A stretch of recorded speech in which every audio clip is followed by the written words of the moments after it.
모두가 행복한 가정을 꿈꾸지만 실제로 행복한 가정이 많지 않은 것 같습니다.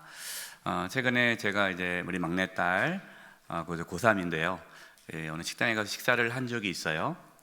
식사를 하고 있는데 단둘이 식사를 하고 있는데 식당 아주머니께서 이런 말을 하시는 거예요. 딸이니까 아빠랑 저렇게 식사하지 아들은 절대로 아빠랑 식사 안 해요. 그래서 제가 저희 아들 둘이 있는데 우리 아들들은 저랑 식사 잘하는데요. 그러니까 그분이 눈빛이 믿지 않는 눈빛이었어요.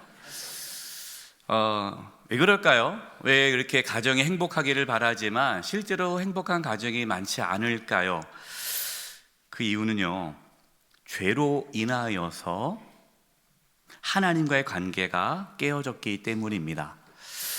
지난주 금요 성령기도회에서 말씀을 나눴는데 혹시 말씀을 듣지 못하신 분들은 우리 영세교회 유튜브 채널에 들어가서 또 홈페이지에 들어가셔서 금요 성령기도회 말씀을 꼭 들으시면 좋겠습니다. 거기서 이제 왜 우리의 가정이 이렇게 파괴되었고 아픔이 있는지에 대한 창세기 또 내용을 가지고 말씀을 잠깐 나눈 내용이 있습니다. 복음은 우리의 가정을 행복한 가정으로 회복시켜 줍니다. 오늘은 이제 복음으로 자녀를 양육하는 것에 대해서 말씀을 나누겠는데요. 어떻게 하면 복음으로 자녀를 양육할 수 있을까요? 세 가지에 대해서 오늘 말씀을 나누겠습니다. 첫째는요, 복음으로 자녀를 대해야 합니다. 복음으로 자녀를 대해야 돼요. 부모는요, 자녀를 어떻게 양육할지 모르는 상태에서 자녀를 낳고 자녀를 양육을 하죠. 그래서 자기가 어렸을 때 부모에게 받았던 그 양육 방식대로 자녀를 키우든가 아니면 세상의 양육 방식에 따라서 자녀들을 키웁니다. 그렇게 하다 보면은 과연 이게 맞나 싶기도 하고요. 또 자녀를 양육하는 것이 너무나도 힘들고요. 어떻게 자녀를 양육해야 할지 막막할 때가 있죠. 특히 말을 진짜 안 듣는 자녀들 있잖아요. 어떻게 할지 모르겠다고 이렇게 또 상담하는 젊은 부부들이 있습니다. 우리 교회에서 이제 젊은 신혼부부라든가 또 젊은 부부학교 또 부모학교 여러 또 사춘기 부모학교 여러 가지 이게 양육 프로그램이 있고 훈련을 하는데 그때마다 이제 부모님들이 얘기를 해요. 목사님 어떻게 해야 될지 모르겠어요.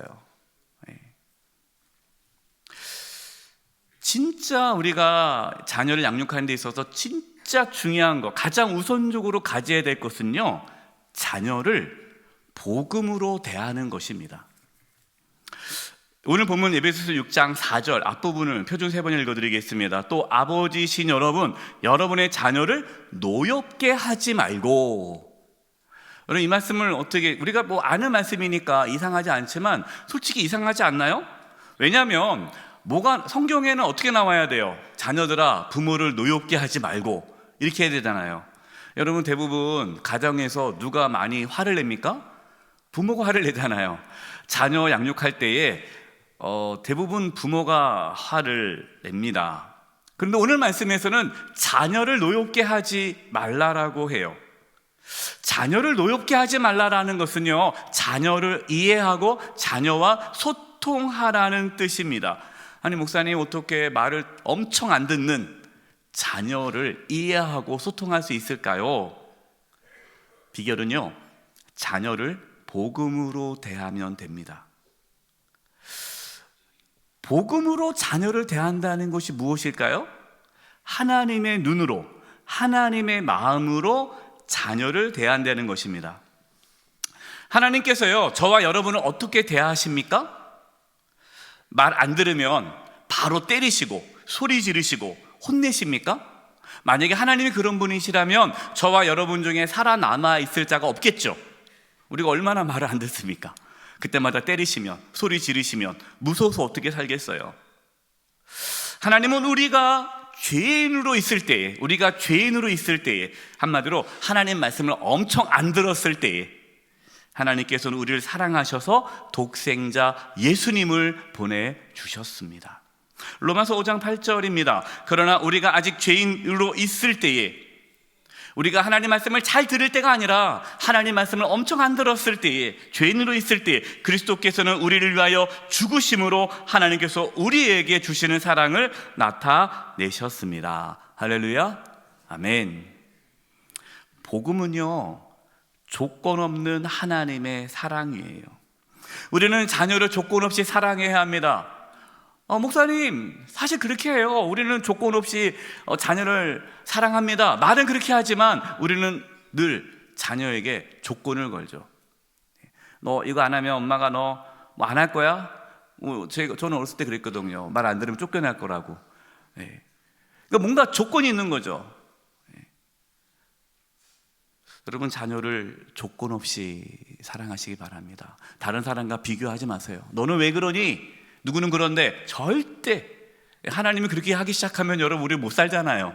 하나님은 우리를 그렇게 안 대하시는데 왜 우리 자꾸만 자녀를 비교하면서 평가하면서 조건을 갖고 자녀를 사랑하려고 합니까?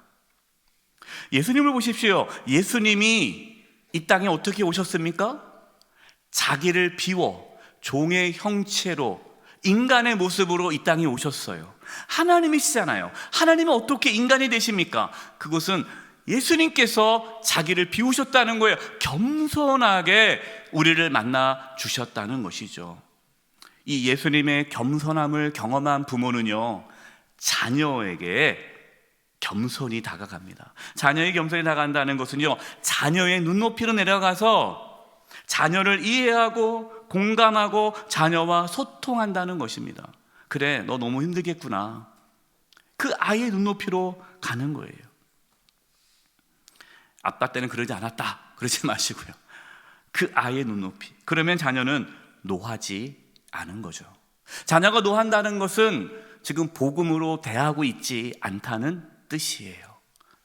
자, 두 번째, 어떻게 복음으로 양육하느냐? 복음의 삶을 나누시기 바랍니다. 이제 부모님 중에 이런 질문을 해요. 목사님, 잠언을 읽으면서 제가 도전을 받았습니다. 잠언에 때려라, 아이들을 때려라. 애를 때려야 되는데 어떻게 할까요? 때렸더니 말을 안 듣습니다. 잠언 22장 15절에 표준세번역입니다. 아이의 마음에는 미련한 것이 얽혀 있으나 훈계의 매가 그를 멀리 쫓아낸다. 여러분, 잠언에서 이 말씀은요, 그냥 무조건 때리라는 것이 아니라요, 자녀의 마음에는 미련한 것이 얽혀져 있다는 것입니다. 무슨 뜻입니까? 자녀도 죄인이라는 뜻이에요. 죄성을 갖고 있기 때문에 그냥 내버려 두면 자녀들은 죄의 길로 갈 수밖에 없습니다. 여러분, 우리가 오해하는 것이 있어요. 아까 앞서서 복음으로 자녀를 대하십시오 그랬더니 그냥 자녀를 용납하고 이해하고 이것이 마치 그냥 그래, 이제 네 마음대로 살아라, 그래, 네가 하고 싶은 대로 다 해라, 그 뜻이 아니에요. 여러분, 자녀를요, 네 마음대로 해라 그러면 자녀는요, 죄의 길을 갈 수밖에 없어요. 왜? 죄인이니까. 내버려 두면요, 하나님을 떠납니다. 죄에 이끌려 살아갈 수밖에 없습니다. 하나님을 대적합니다. 육신의 욕망대로 살아갈 수밖에 없어요. 여러분, 이것이 인간의 모습이에요. 그렇다고 자녀를 훈계한다고 때리면 안 됩니다. 잠언 29장 17절, 너의 자식을 훈계하여라. 그러면 그가 너를 평안하게 하고 너의 마음에 기쁨을 안겨줄 것이다. 잠언에 나오는 훈계는요, 부모가 화가 나서 자녀를 때리라는 것이 아니에요. 대부분의 부모가요, 대부분입니다, 다는 아니고요, 대부분의 부모는 자녀를 혼낼 때에 화가 나서 혼냅니다. 본인의 감정이 폭발해서. 한마디로 부모가 열받으니까 자녀에게 소리 지르고 손찌검을 하는 것이죠. 부모가 화가 난 상태로 자녀를 훈계하는 것은요, 복음으로 자녀를 양육하는 것이 아닙니다. 여러분, 절대 화를 내지 말아야 돼요. 잘못된 것을 알려줘야 되는 거예요. 부모는 그냥 훈계하면 안 됩니다. 복음으로 훈계해야 돼요. 이것이 에베소서 6장 4절 말씀이에요. 주님의 훈련과 훈계로 기르십시오. 복음으로 양육하라라는 것은요, 예수님처럼 훈계하고 양육하라는 것입니다. 그럼 예수님이 어떻게 죄인들을 대하셨습니까? 여러분, 예수님이 죄인들을 대할 때 막 혼내고 때리시고 소리 지르시고 윽박 지르셨습니까? 아니죠. 먼저 죄인의 친구가 되어 주셨어요. 그들의 소외, 그들의 아픔과 고통과 외로움을 공감해 주시고 그들과 함께 식사하면서 그 죄인들의 친구가 되어 주셨어요. 요한복음 8장에 간음하다가 현장에 붙잡힌 여인이 나오죠. 그 간음하다가 현장에 붙잡힌 여인을 예수님은 어떻게 하셨습니까? 정죄하지 않으셨어요. 율법에 의하면 간음하다가 붙잡힌 사람은 돌로 쳐 죽여야 돼요. 그러나 예수님은 돌로 치지 않으셨습니다. 죄 없는 자가 먼저 돌로 치라라고 하셨죠.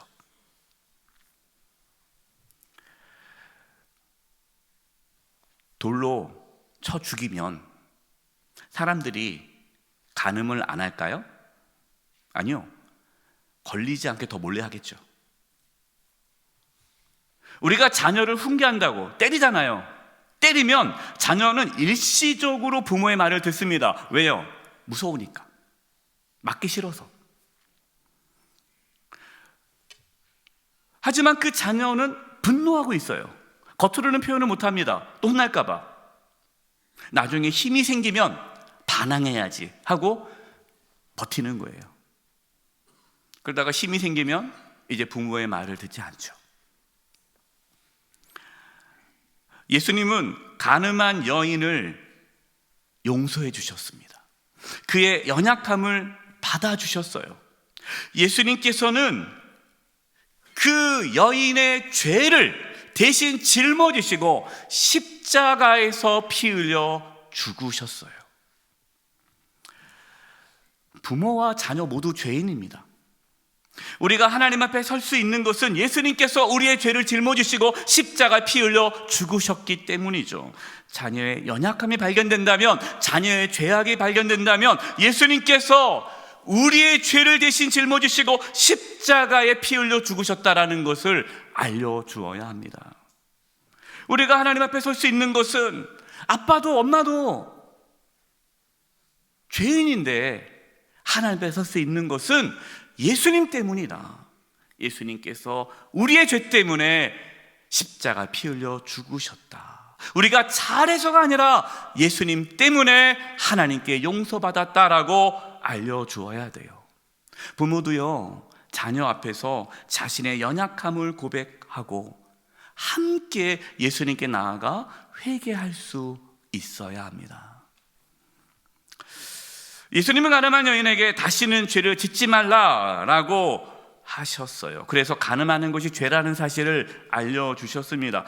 자녀들이 죄가 죄라는 사실을 알 수 있도록 해 주어야 돼요. 여기서 중요한 것이 있습니다. 우리의 관심과 목적, 우리가 자녀를 양육하는 데 있어서의 그 목적이 부모의 말을 잘 듣게 하는 것이 아니에요. 이렇게 질문해요. 목사님, 애가 말을 엄청 안 들어요. 어떻게 하면 엄마 아빠 말 잘 들을까요? 여러분, 이것이 우리의 양육의 목적이 아니에요.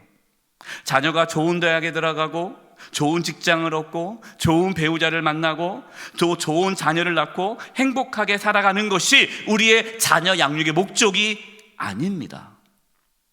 자녀가 하나님을 사랑하고 죄를 미워하며 하나님을 기쁘시게 하는 자로 살아가도록 하는 것이 양육의 목적이어야 해요.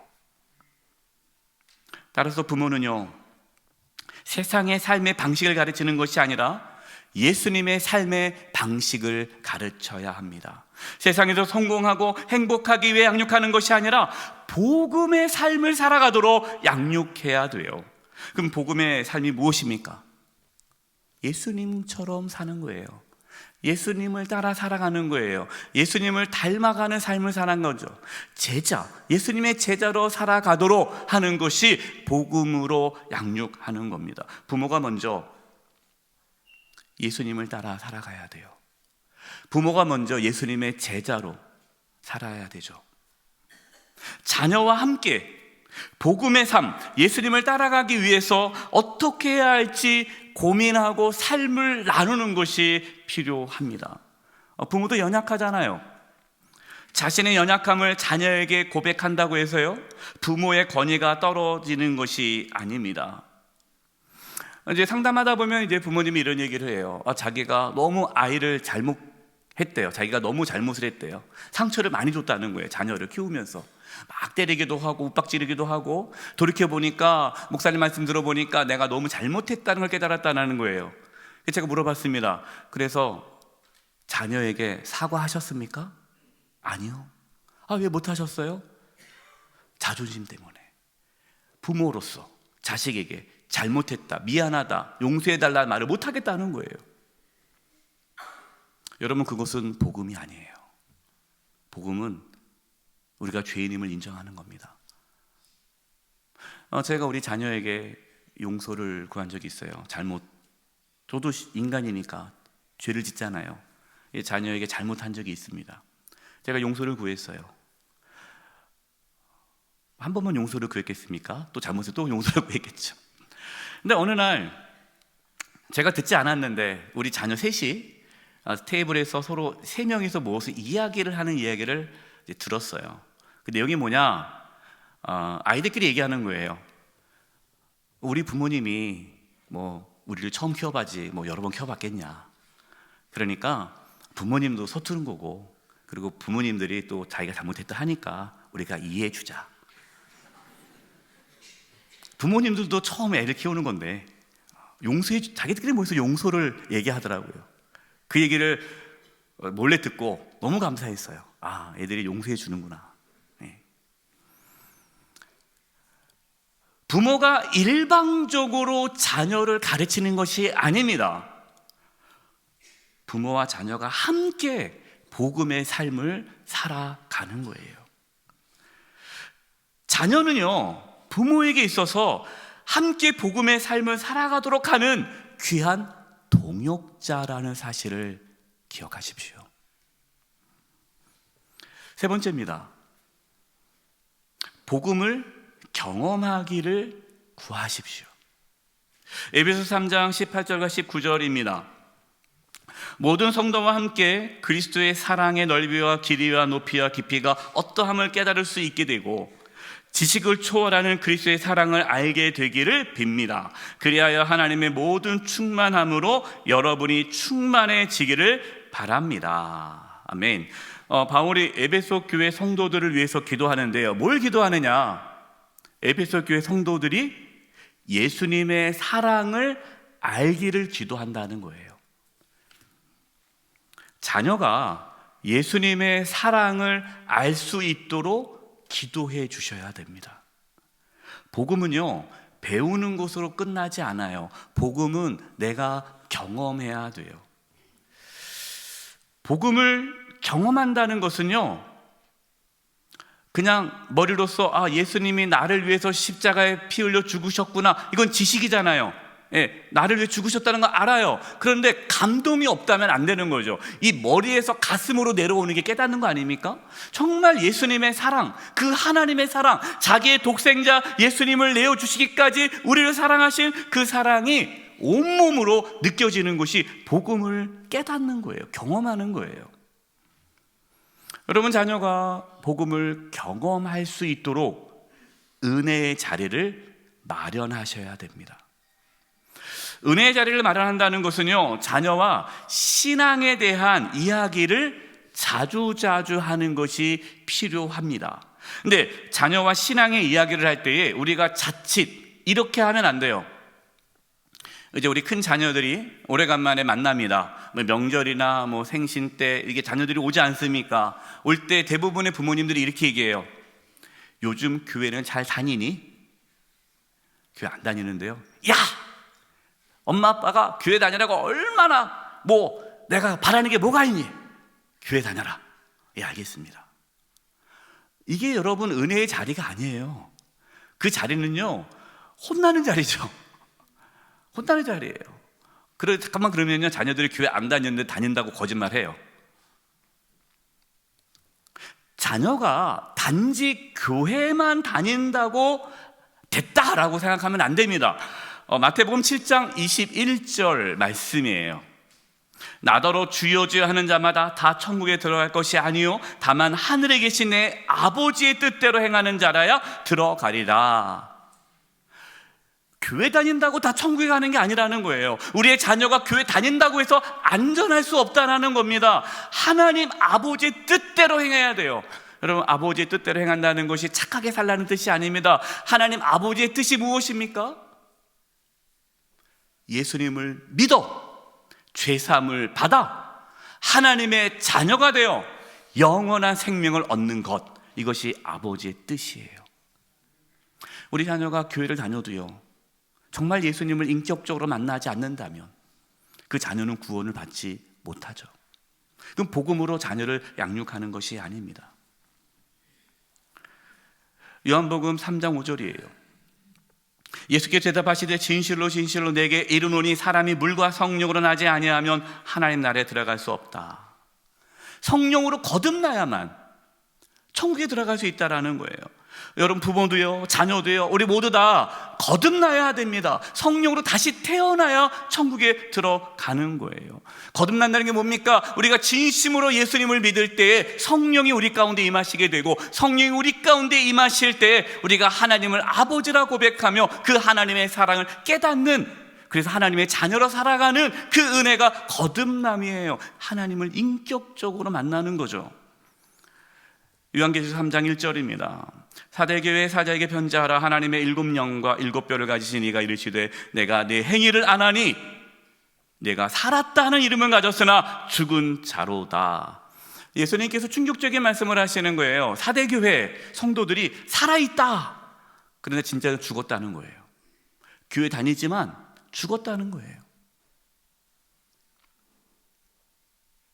교회 다니는데 왜 죽을까요? 교회는 다녔지만 종교인이에요. 종교인. 진짜 예수님을 믿지 않은 거예요. 어떻게 해야 할까요? 어떻게 해야 진짜 예수님 믿는 것일까요? 요한계시록 3장 20절입니다. 볼지어다 내가 문 밖에 서서 두드리노니 누구든지 내 음성, 여기선 예수님의 말씀입니다. 예수님의 음성을 듣고 문을 열며 예수님이 그에게로 들어가 그와 더불어 먹고 그는 나와 예수님과 더불어 먹으리라. 예수님을요, 진짜 마음에 모시는 거예요. 예수님을 나의 주님으로 모시는 거예요. 예수님과 함께 살아가는 겁니다. 이것이 예수님을 인격적으로 만나는 거죠. 근데 여러분, 이것은요, 하나님의 은혜로 가능합니다. 예수님이 믿어지는 것은 은혜로 가능해요. 에베소서 2장 8절입니다. 여러분은 믿음으로 말미암아 은혜로 구원을 받았습니다. 이것은 여러분이 난 것이 아니요 하나님의 선물입니다. 믿어지는 게 선물이라는 거예요. 우리가 아이가 어렸을 때 교회를 열심히 다녔습니다. 어릴 때는요, 예수님 믿는다고 해요. 근데 시간이 지나면서 사춘기가 오면서 아이들이 변화가 옵니다. 그 변화가 뭐냐면, 진짜 하나님이 살아계실까? 내가 왜 교회를 가야 되지? 꼭 교회를 안 가도 되지 않나? 왜 나에게는 종교의 자유가 없나? 난 태어날 때부터 왜 기독교인일까? 나는 불교하면 안 되나? 라는 이러한 생각이 들 때가 있어요. 그때 자녀들을 이게 윽박지르면 안 돼요. 너 교회 안 가면 혼나? 안 되는 거예요. 야, 네가 목사 자녀인데 네가 어떻게 교회를 안 갈 수가 있냐? 그러면 안 되는 거예요. 그래, 믿어지지 않으면 기도해라. 진짜 믿어지기를 기도해라. 저는 계속해서 아이에게 그걸 물어봤어요. 하나님을 인격적으로 만나니? 정말 하나님의 사랑이 느껴지니? 아니요? 그래, 더 기도하자. 매일 물어보면은 짜증냅니다. 가끔씩. 어느 날 그냥 또 이렇게 다 우연히 밥 먹으면서 요즘에 어떻게 하나님 만나고 싶다고 계속 기도하고 있니? 아니요, 기도 안 하는데요. 왜 기도 못 하고 있어? 잊어버렸어. 아, 그래 오늘부터 다시 한 번 더 기도해 보자. 그리고 제가 이제 기도해 주는 거죠. 하나님, 우리 아이가 하나님을 인격적으로 만나게 해주세요. 하나님을 간절히 찾아봐. 진짜 하나님 살아계시거든. 네가 하나님을 만나고 싶으면 하나님 만나 주실 거야. 분명히 만나 주실 거야. 아빠도 하나님 만나 주셨어. 교회 다니지만 아직 예수님을 인격적으로 못 만났잖아요. 만나야 되잖아요. 기다리는 거예요. 그래서 기도해 주는 거죠. 로마서 5장 5절입니다. 이 희망은 우리를 실망시키지 않습니다. 그것은 하나님께서 우리에게 주신 성령으로 하나님의 사랑을 우리 마음속에 부어주셨기 때문입니다. 하나님의 사랑이 느껴지는 것은요, 내가 느끼고 싶어 느끼는 것이 아니라 성령이 우리 가운데 임하실 때 성령님께서 하나님의 사랑을 깨닫게 해주신다는 거예요. 우리가 정말 예수님을 믿으면 성령이 우리 가운데 오시고 성령 하나님께서 하나님의 사랑을 깨닫게 해주시는 거죠. 십자가에 대한 이야기를 그렇게 들어도 감동이 없었는데 이제는 그 십자가 이야기가, 그 복음이 내 가슴을 뛰게 만드는 거예요. 왜요? 성령께서 나에게 그런 감동을 주시는 거죠. 여러분, 이것이 복음을 경험하는 것입니다. 자녀가 복음을 경험해야만 자녀는 거듭난 거죠. 하나님의 자녀가 된 겁니다. 그때 하나님께서 우리의 자녀의 삶을 인도해 주십니다. 그럼 부모가 자녀를 책임질 수 있습니까? 책임질 수 없잖아요. 하나님께서 책임져 주십니다. 하나님께서 책임져 주시려면 하나님의 자녀가 되어야 돼요. 하나님의 자녀는요, 절대로 망하지 않습니다. 로마서 8장 14절 28절입니다. 하나님의 영으로 인도함을 받는 사람은 누구나 다 하나님의 자녀입니다. 우리는 하나님을 사랑하는 사람들, 곧 하나님의 뜻대로 부르심을 받은 사람들에게는 모든 일이 협력하여 선을 이룬다는 것을 압니다. 그럼 하나님의 자녀인 우리의 자녀는요, 하나님께서 책임지세요. 우리가 할 일은 무엇입니까? 우리의 자녀가 하나님 만날 때까지 가이드 역할을 해주는 거예요. 함께 그 길을 걸어가는 겁니다. 나도 자녀도 함께 하나님을 만나러 가는 거죠. 말씀을 마무리하겠습니다. 제가 저에게는 하나님께서 3명의 자녀를 허락해 주셨어요. 3명의 자녀를 양육하면서요, 제 자신이 복음을 경험하는 은혜를 느꼈어요. 자녀가 저를 복음을 경험하도록 도와주었어요.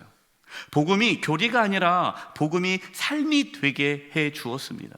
물론 여전히 저도 복음을 더 경험해야 합니다. 자녀와 함께 복음의 삶을 살아가도록 힘쓰고 있어요. 같이 만나서 얘기하다 보면 어떤 것이 더 하나님께서 기뻐할까? 근데 물어봅니다. 저한테요. 아빠, 뭐 이랬는데 어떻게 하면 좋겠어요? 네가 기도해봐라. 하나님께서 뭘 기뻐하실지 한번 물어봐라. 그래서 물어봅니다. 그래, 하나님이 뭐라고 말씀하시든 모르겠는데요, 더 기도해봐라. 어느 날 자녀가 얘기하죠. 하나님께서 나에게 이렇게 마음에 감동을 주셨어요. 하나님의 부르심이 있어요. 그래, 그럼 순종해라. 부모가 먼저 복음을 경험할 수 있기를 바랍니다. 하나님이 나를 사랑한 것 같이 자녀를 사랑할 수 있기를 바랍니다. 복음으로 자녀를 대하십시오. 자녀와 복음의 삶을 나누십시오. 자녀가 복음을 경험할 수 있기를 간절히 기도하십시오. 자녀와 함께 복음의 삶을 살아가는 귀한 가정 되기를 주님의 이름으로 축원드립니다. 기도하겠습니다. 하나님 아버지, 우리 사랑하는 자녀들이 복음을 경험하게 도와주시고 저희가 복음으로 자녀를 양육하게 주시옵소서. 예수님의 이름으로 기도드립니다. 아멘.